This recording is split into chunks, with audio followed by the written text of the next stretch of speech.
Saudaraku, Paulus patuh pada suara Roh Kudus. Jangan masuk ke Asia, tidak. Jangan masuk Bitinia, tidak. Dia patuh. Lalu dia jalan terus sampai pada suatu malam di Troas. Sampai dia di Troas, dia melihat penglihatan daripada Tuhan. Karena kita patuh, Tuhan mau memimpin kita, amin. Karena kita patuh, Tuhan akan memimpin kita, amin. Tapi kalau niat hati kita, kalau enak okelah, kalau nggak enak nggak usah. Aku mau melakukan kehendakku, Tuhan tidak akan bicara. Tapi kalau niat hati kita bagaimanapun Tuhan, asal itu kehendakmu, aku mau mengetahui kehendakmu, aku akan patuhi, maka Tuhan akan menyatakan kehendaknya, amin. Tuhan tidak mau hati yang separuh-separuh. Tuhan tidak mau hati yang suam-suam, enggak. Demikian kalau saudara mau hikmat, apa pun harganya Tuhan, puasa pun harganya Tuhan. Aku mau hikmat daripadamu Tuhan, Engkau harus berikan hikmatmu Tuhan, aku membayar harganya, maka Tuhan akan memberikan hikmatnya kepada saudara, amin. Haleluya.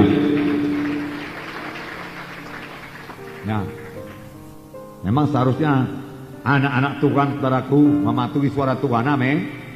Ya, saudara,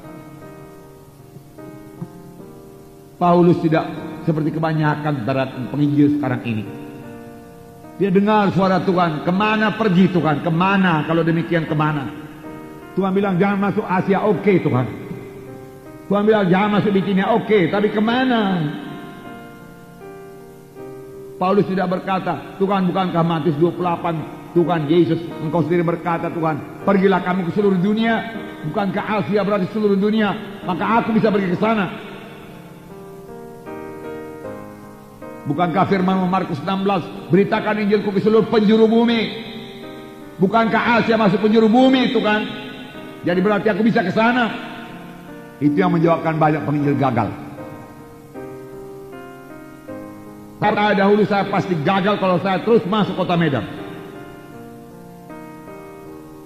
Tapi Tuhan pimpin saya ke desa, saya tunduk kepada Tuhan. 14 tahun di desa.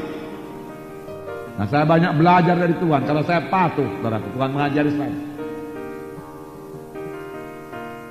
Dan saya katakan pada saudara, pelayanan desa-desa bukan pelayanan yang ringan. Bukan. Banyak orang separuh jalan saja melayani desa kemudian mundur karena berat.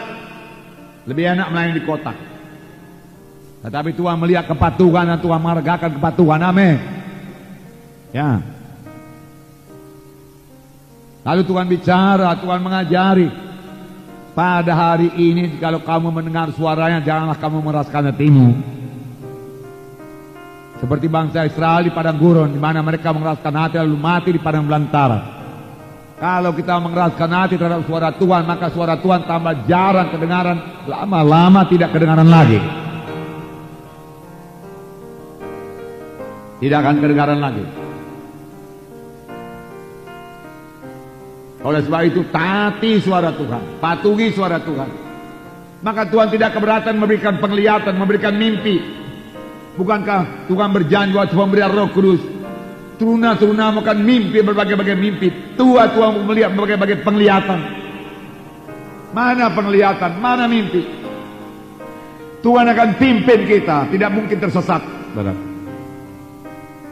Mana kita sungguh-sungguh. Nah, coba sekiranya Paulus mengeraskan hati waktu itu, pergi ke seluruh dunia, Asia masuk dunia juga, oke, masuk.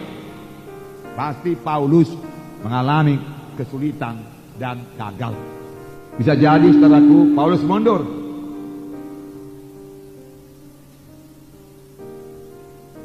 Tetapi Paulus, saudaraku, sudah mengerti lebih baik patuh. Patuh. Dia patuh kepada Tuhan. Saudaraku, Tuhan bicara dalam hati nurani kita, amin. Ya, di dalam ini dia bicara. Apakah kita mau mendengar, saudaraku, atau kita mau menjawab pada Tuhan? Saya katakan pada saudara, janganlah menjawab pada Tuhan. Nak nempil jawaban kita.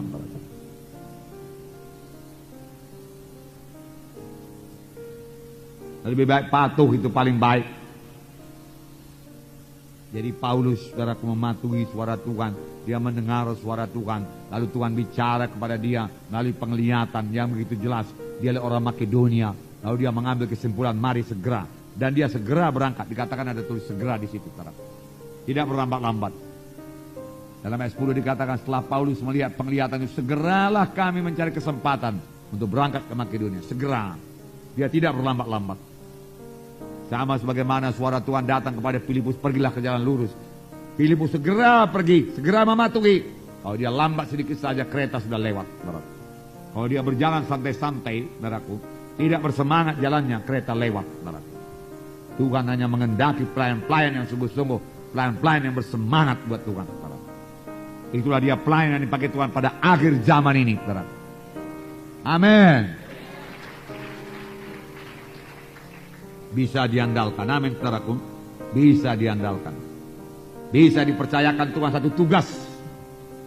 Saya harap saudara bisa diandalkan Tuhan untuk membangun KKS saudara masing-masing, amin. KKS saudara berbuah, saudaraku. Nah, saudara, jadi apa yang kita dapat pada hari ini, saudaraku, setiap anak Tuhan harus memiliki roh penginjilan yang menyala-nyala, amin.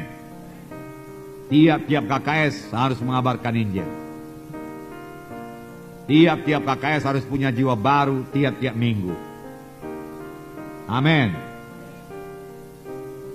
Oleh sebab itu tiap-tiap anak-anak Tuhan jadi saksi Tuhan, amin.